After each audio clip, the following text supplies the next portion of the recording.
Europe 1, Culture Média. Thomas Hill.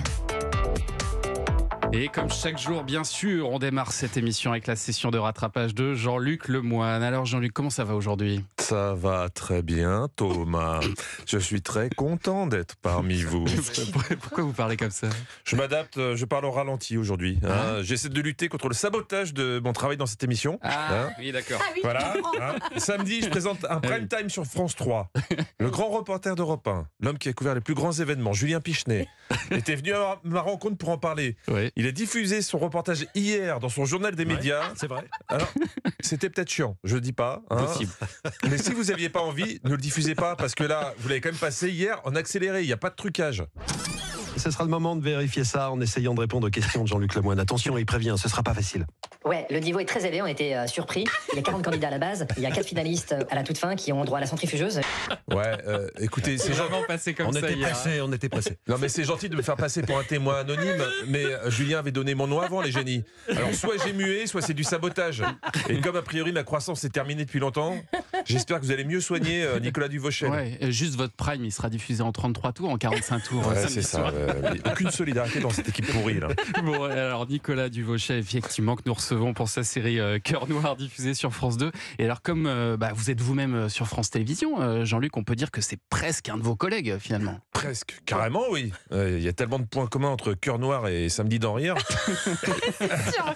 que je ne dirais pas qu'on est collègues, on est quasiment frères. Ouais, Je m'en suis rendu compte quand Nicolas nous a parlé de sa préparation pour la série.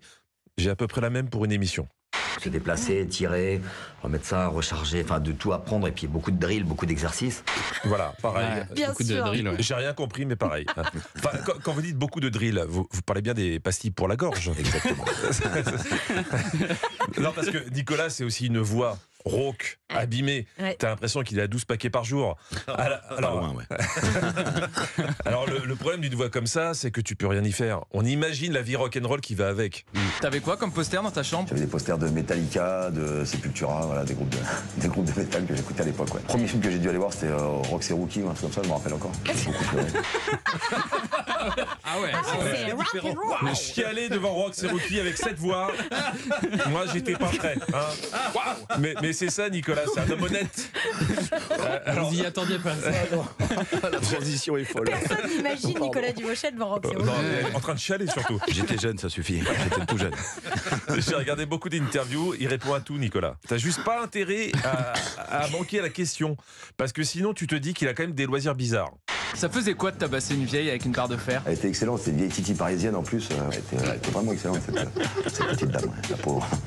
Alors je précise, c'était son premier rôle. C'est pas un hobby de taper les petites vieilles. Ouais. Ça peut détendre, mais c'est pas autorisé. Vous avez arrêté ça. Alors pour bien comprendre Nicolas, il faut aussi parler le ouais. Ah. Le ouais. Et il finit toujours ses phrases. Ouais, c'est vrai. D'accord. Il te met un ouais à la place. C'est un peu comme Schtroumpf fait pour les Schtroumpfs. Ouais, de 96 à 2000, 10 ans, 2006, je chantais moi. Ouais. Enfin, je criais, dans le, ouais, c'est ça. Il criait dans le ouais. Je vous laisse vous débrouiller avec ça.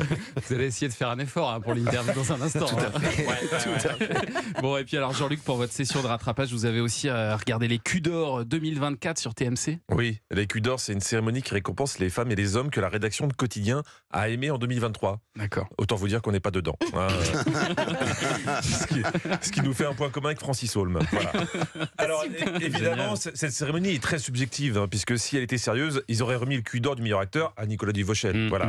Et ben non, là ils l'ont donné à Raphaël Quenard, qui nous a parlé de la théorie des 10 000 heures. Vous connaissez ? Non, c'est quoi ça ? Alors on dit qu'après 10 000 heures de pratique d'une discipline, on devient professionnel ou expert. Ah oui. Bon là, c'est presque pareil. Un jour, une sommité du show business m'a confié que la seule théorie qui valait au sein de cette industrie, c'était la théorie des 10 000, mais non pas heures, mais bistouquettes. À ce moment-là, dans les yeux de Yann Barthès, on a senti qu'il se disait finalement j'aurais dû la donner à Francis Holm. Léa Drucker et Paul Kircher ont eu le Cul d'Or de l'actrice et de la révélation masculine. Et quand Yann Barthès pose la même question à l'un et à l'autre, c'est deux salles, deux ambiances. La femme ou l'homme de 2023, Léa. Pour moi, c'est Narges Mohammadi, emprisonné en Iran. L'homme ou la femme de 2023, Paul. Carlos Alcaraz, tennisman. C'est ce qu'on appelle la convergence des luttes. Femme battue et terre battue. Je sais, vous allez dire que c'est pas une vanne de bon goût, mais je vous rappelle que le début novembre, l'Iran a présidé le Forum social du Conseil des droits de l'homme de l'ONU. Alors, mauvaise vanne pour mauvaise vanne. Ouais, c'est vrai. Allez, à demain.